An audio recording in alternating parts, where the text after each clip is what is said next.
faktor apa yang membuat penyebaran Islam itu cepat di Nusantara? Tradisi orang Melayu kalau membuka hutan, mau bertanam padi, mau bercocok tanam, itu hutan itu disemah dulu. Orang Riau tahu disemah. Disadakan sajen sesembahan untuk jembalang tanah hantu-hantu penjaga hutan. Hai hantu segala hantu, tolong nanti angin nih jangan kencang supaya apinya yang terbakar ke sana. Tolong nanti maka dipotongkanlah di situ kepala kambing, dipotong kambing lalu digali tanah, dimasukkanlah kepala kambing. Jadi kalau ulama itu dulu datang membawa parang panjang lalu mengatakan ini syirik, ini adalah haram, mungkin hari ini orang Riau tidak menyembah Allah tapi masih menyembah hantu.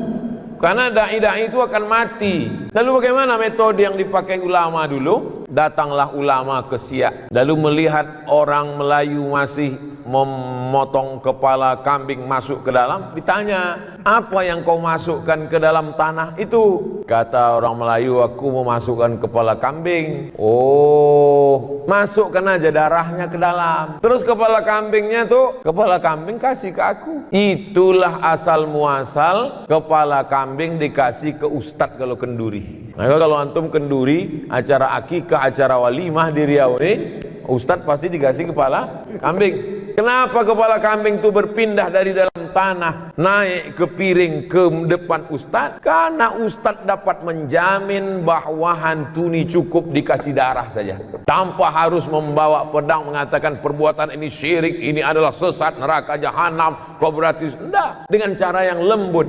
Maka apa kata Allah dalam Al-Quran? Walau kunta fazzan ghalizal qalbi, kalau kau dengan cara yang kasar, lam faddu min haulik, pastilah mereka akan meninggalkanmu. Wa qula lahu qawlan layyina, ucapkanlah kata-kata yang lembut.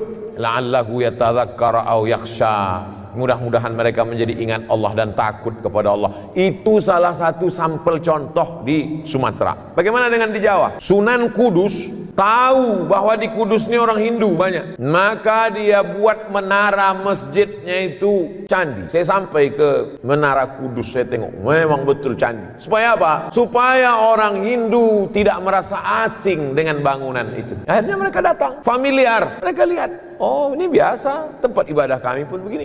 Mereka mulai intip-intip ke dalam, mereka lihat di dalam. Mereka biasanya pakai gending, pakai gamelan. Ternyata di dalam ada juga wayangnya. Dikemas cerita-cerita Nabi dan sahabat dalam bentuk wayang kulit, lalu kemudian dipukulkan gending. Maka kita mengenal ada istilah sekaten. Sekaten diambil dari syahadatain, asyhadu an la ilaha illallah wa asyhadu anna muhammadan rasulullah. Dia tahu orang Jawa suka menyanyi-nyanyi. Antum kalau di masjid di Pekanbaru itu habis azan tak ada suara, berhenti. Orang sholat qabliyah, habis itu baru iqamat. Tapi kalau antum pergi ke daerah Indragiri Hulu, ke Rokan Hulu, di daerah yang banyak orang Jawa, itu habis azan salatullah, dapat dipastikan itu orang Jawa. Kenapa? Suka mereka menyanyi-nyanyi. Maka nyanyi-nyanyi itu dirubah, yang sebelumnya syair-syair bahasa Jawa tetap dengan bahasanya, tapi maknanya. Itulah yang mempercepat proses Islam yang pertama, dengan cara kelembutan dan local wisdom, kebijaksanaan lokal. Yang kedua, langsung pucuk kekuasaannya itu mereka genggam. Jadi kalau di Pulau Sumatera langsung sultannya itu. Maka dalam teori sosiolog Abdurrahman Ibnu Khaldun, ar-ra'iyah ala dini mulukihim, rakyat mengikut agama raja-rajanya. Kalau sudah raja itu sholat, sampai ke bawah sholat. Kalau sudah raja itu ke masjid, semuanya. Maka hampir semua raja-raja Melayu itu, Raja Minangkabau, Raja Aceh, Islam. Bagaimana dengan di Jawa? Begitu juga.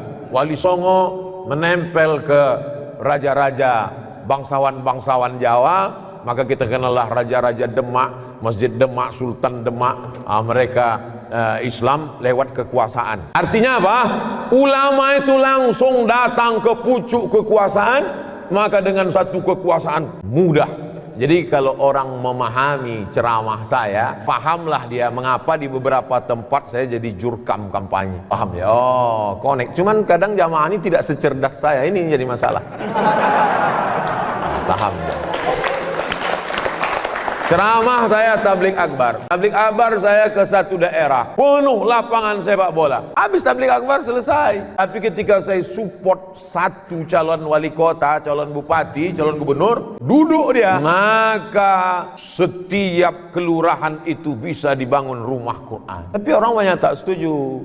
Setelah saya telusur-telusur, kok kenapa tak setuju saya mendukung paslon? Kami tak tahan Ustadz dibully. Oh, kalau kau tak tahan dibully, jangan kau baca komen. Ternyata dia tak tahan menghadapi haters. Haters itu bahasa Inggris, bahasa Arabnya syaitan.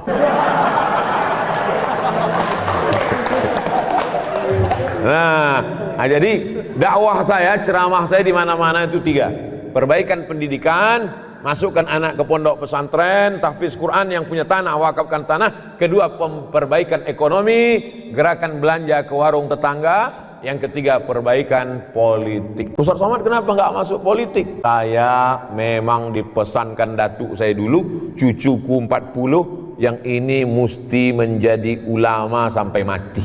Nah, jadi itu memang udah janji. Jadi saya ini bukan artis yang gagal casting lalu jadi ustadz. Nah, bukan. Saya memang dari kecil memang sudah disetting jadi ustadz. Nah, itu. Ini pernyataan ini saya ulang-ulang supaya calon-calon ini tidak terlalu khawatir dengan saya sehingga memusuhi saya.